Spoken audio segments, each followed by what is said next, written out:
How's it going, guys? Welcome back to another Pokemon Scarlet and Violet Wi-Fi battle. Today we have an Eiscue team, so hopefully it goes well. If you want to try the team out, use the code in the top right corner of the screen. There's also a copy and paste of the team in the description down below. Please like and subscribe for more videos like this one. And with that being said, let's jump into the team preview. Okay, today we have a battle versus Unique from the Discord server. Go ahead and join the Discord server. It's the best place to go for Pokemon Scarlet and Violet Wi-Fi battles right now. There is a link in the description down below. Looking at their team though, they've got a pretty cool one. They've got a Pikachu, a Clorf, a Flamigo, Arboliver, a Berserker, and a Gardevoir, so pretty awesome. So I'm looking at this and I'm thinking, how can Eiscue get set up? So Eiscue outspeeds a lot of the team, provided they're not scarfed, of course. We can come in on the Flamigo and definitely get an Ice Spinner off on it. That'd be cool. Depends on the Pikachu set as well, but I think if we're going to catch anything off guard with Zoroark, it's going to be the Gardevoir. So we'll probably want to go ahead and make Revavroom the Pokemon last. That way we'll be disguised as a poison type, but so be inclined to go for a Psychic. That'd be ideal. So what I'm going to do is I'm going to lead off with the Bellibolt because they don't really have much for Bellibolt. And then I'm going to go ahead and go with the rest of the team and make sure Revavroom is last.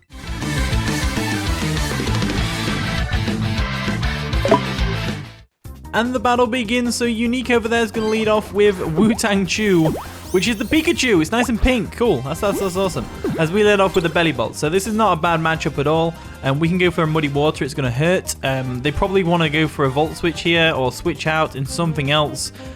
So we could go for a Volt Switch expecting that, but I'm going to go for the safe Muddy Water just because it's the first turn, and we don't want to over-predict right off the bat. They're going to go straight for a Thunderbolt, which is going to be doing nothing to us because we are Assault Vest. It's going to get us an Electromorphosis boost, but that doesn't really matter when you're against a Pikachu. As we go for a Muddy Water, should do a lot. It does do half, which is amazing, and it lowers their accuracy, so they're definitely going to switch out this turn. They've got to switch out at this point. The question is, what do they go into? So I'm going to go for a Volt Switch this turn. We don't really lose anything from it. As they do switch out their Pikachu, we're going to get a nice Electromorphosis boosted Volt Switch off on something as they go into 420 AM. Love it. That does a decent chunk of damage as well to the Arboliver, which is great. So the Arboliver is going to take some nice damage. We did get a crit Volt Switch there, which is nice. They get the Seed Tower up, which is also nice for them, as we get a free switch into our Arcanine. And Arcanine on their team does a lot of damage, okay? A lot. So I'm going to go into Arcanine real quick.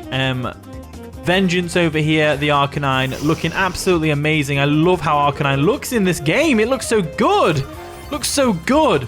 So anyway, that's out of the way. They definitely switch out here because they're going to get a Flare Blitz to the face otherwise. They probably go into the Clorf, so I'm going to go for a close combat. It'll still do super effective damage against the Arboliver as well. As they do in fact switch out, they're going to go into 34 rules, which is going to be the Gardevoir. Interesting, because it's going to trace us and get the Intimidate off. That makes a lot of sense. So that's fair enough. We get the Intimidate off on us. We're going to go for a nice and solid close combat. We're going to be able to see if it's got leftovers or not. If it's got leftovers, that'd be ideal. If not, well, we're going to have to try and work around it. So had its HP restored by the grassy terrain, but no leftovers. So it's probably choiced, right? So I'm going to go back into our Bellibolt, because Bellibolt can definitely take a hit from this thing, unless they go for Psyshock, but even then we should be able to take Psyshock if it's scarfed. So I'm not too worried about that. As in comes Frogstar, the Bellibolt, real quick. There we go, here he comes, the big boy. They do go for a Psyshock, which is absolutely fine. Psyshock's going to do minimal damage to us, and it's going to give us an Electromorphosis boost, which is absolutely amazing. We can probably expect them to switch out here into Pikachu, but I'm not really bothered if they do go Pikachu. I'm going to go straight for the Parabolic Charge because they might stay in and go for another Psyshock. You never know. They're going to withdraw. Are they going to go Pikachu? Probably Pikachu or Arboliver, right? Wu-Tang Chew. That's definitely the Pikachu. Pikachu's going to come in and get a nice and powerful Lightning Rod boost, which is absolutely fine by me because obviously we don't care about this thing's special attacks anyway. We really don't care. So we can just go for a Muddy Water next turn, which is going to be fine. They might stay in because they've had the boost and go for another attack like Surf. Going to go for a Muddy Water anyway and just see what they're going to do. They are going to Terrestrialize. Okay, what type are they going to Terrestrialize their Pikachu into? If they go ground, they kind of lose it though. They're going to be a Flying type? Interesting. So Flying type with Lightning Rod makes a lot of sense, to be honest with you. Makes a lot of sense to me as they go for a Surf. It's going to do minimal damage to us still. As we're able to go ahead and get an Electromorphosis boost again. Go for a Muddy Water, and that should finish off the Pikachu right there. It does finish off the Pikachu. Cool. So now we can go for our electric type moves more freely as the Pikachu is now gone. Bye, Pikachu. It was nice knowing you. In comes the crabs. The Crabs is coming in right now, and this thing's actually kind of fast. It's got like base 75 speed or something like that. So we've got to watch out for it. I'm going to expect them to go for the likes of the high horsepower, and I'm going to go into Altaria. I think that's a solid one. I know they are a rock type. I know they could easily go for a Stone Edge here, but I'm pretty sure they'll go for high horsepower or something along those lines. So I'm going to go into the Altaria regardless. As we go into Cottonball real quick. There we go. Nice and Cottonball. They go for a Rock Blast. And they miss. That is unfortunate. That is a real unfortunate turn of events for them. So, we could terrestrialize into a Fairy type here, but I don't think I need to do that. I think I just want to drop a Draco on this thing, or go for a Moonblast. And I think what they do here is, they either go into Gardevoir, or they don't. What do they go into here? I think we stay in here and go for a Moonblast, just to get some damage off. They do go for another Rock Blast, and they do, in fact, miss, which is really unfortunate. I don't have Bright Powder on this thing at all, I promise. As there we go, that's going to go through, and they're going to get some health back. So we're not doing that much damage to them anyway. Let's go for a Draco this turn to get some more damage off. They do hit the Rock Blast this turn. Are they loaded dice, though? That's the real question. If they're loaded dice, they're going to get a lot of damage off on us early on, but I don't feel like I need Altaria for much this game, to be honest with you, because it's not really doing much. They do hit 4 times, which is really good. We go for a Draco Meteor. That's going to do us some solid damage. Nearly gets the KO, which is absolutely amazing, as it does lower our attack. And they get the Anger Shell boost. Yeah, I get the Anger Shell boost, which is really unfortunate. As there it is. That's going to boost their speed, their special attack, and their attack. So it lowers the defenses as well, which is great. And we do have priority in the form of the Arcanine, so it's not too big of a deal. Extreme Speed Choice Banded should definitely take it out from there. So I'm going to go for the Draco Meteor just on the off chance they miss, because they have been missing a lot. As they do not miss, as they're going to go for a Rock Blast and take out Altaria. So Altaria did good. It weakened the Cloth, and that's as much as I could probably ask from it. To be honest with you, because let's be real, Altaria is not the best. It's not the best in the world. So what we could do here is we could go into Reverie. We are Choice Scarfed. We could go straight for the Iron Head, which will do a lot of damage to everything on the team except from the Berserker. Or we could go Zoroark, or we could go Eiscue, or we could go Arcanine. And I'm thinking Arcanine is the best bet, so I'm going to go into Arcanine just to get off that nice and powerful extreme speed. It's just going to be nice. And we get the Intimidate off as well, which is always nice. So that's great. Let's go for the extreme speed. Rock Blast will KO us, so we can't afford being outsped by this thing. So there we go. Extreme speed comes through. That's going to take out the Cloth. Miss the Crabs is going to go down. As down it goes, down it goes. In comes Leg Day, which is going to be the Flamigo. So Flamigo comes on in. Now, I would stay in if I was a Looney Tune, but I'm not. I'm not a Looney Tune. So what I'm going to do is, I'm going to have to sack here because I don't want to break Eiscue's face. I don't want to get Reverie any unnecessary damage from a close combat. I don't want Arcanine to take any unnecessary damage, especially since we can come in and intimidate this thing afterwards. And I don't want Zoroark going down. So I'm going to have to let Bellibolt go, I'm afraid. We're going to have to let Bellibolt go. So we'll switch out our Arcanine real quick. We'll go into Bellibolt real quick. There we go. Frogstar comes on in. And we're probably going to get smacked in the face with a close combat here. They go for a Liquidation. Also just as good. Just as good, to be honest with you. So with Frogstar getting an Electromorphosis boost there, I'm going to go for a Volt Switch on the off chance they switch into Arboliver, but I don't think they do. I think they just take us out with Liquidation. As there it goes, the Liquidation comes through. Down we go. So that's absolutely fine by me. Absolutely fine by me. As a down Froggy goes. Down he goes, down he goes. So, did I put the right HP on this thing? I think we did, yeah. It's an even number, so that's good. That's good. So we'll go into Eiscue now. Frostiria. And this is where we start getting some good plays in. So I don't think we sweep, because if the Gardevoir is scarfed, we don't sweep. But I think we're going to do a hell of a lot of damage to something on the team. So let's go for a Belly Drum real quick. There we go. They're going to withdraw Leg Day, which means we get to keep our Ice Face. And they're going to go into 34 rules. You got to love it. Belly Drum comes through. There we go. It's going to cut our health in half. But we do get the nice and powerful Snacky Berry. There we go. There we go. There we go. There we go. Now, unfortunately, though, because they didn't break our Ice Face, we're going to be slower than this Gardevoir regardless.